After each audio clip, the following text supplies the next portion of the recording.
Itong alaga ko na pabo na maliit, yung ilang buwan pa lang to, mayroon siyang tinatawag na fowl pox, yung puko kung tawagin.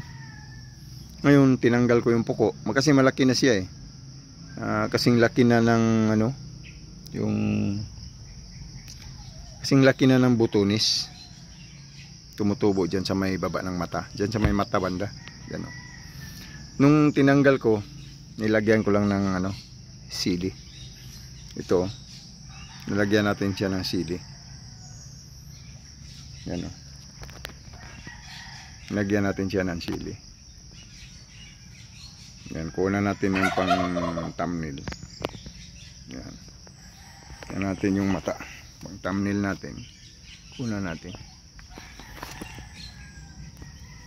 Yung pang thumbnail.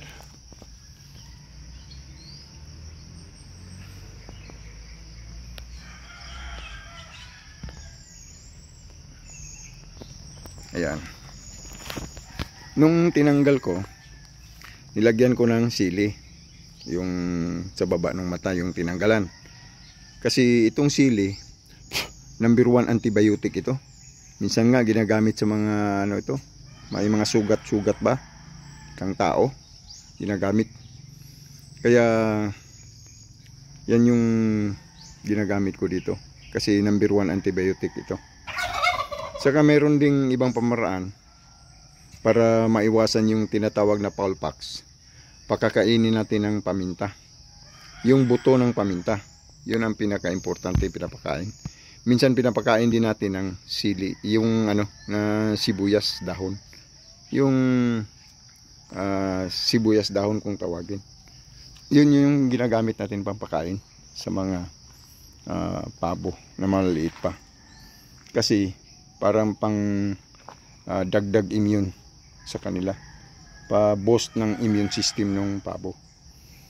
Ito, lalaki itong pabo na to, sana magtuloy-tuloy to, kagalingan niya, hindi na tumutubo itong tinatawag natin na fowl pox na nasa mata, banda ng mata niya.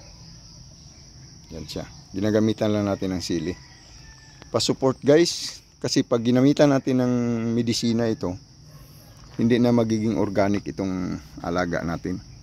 Kailangan buong-buong organic talaga yung pag-aalaga natin ng pabo. Kasi doon ang pinaka-importante. Organic yung alaga nating pabo. Turkey. Organic yung alaga natin na turkey. Pa-support guys sa channel ko. Subscribe sa aking channel. Maraming salamat. Thank you for watching.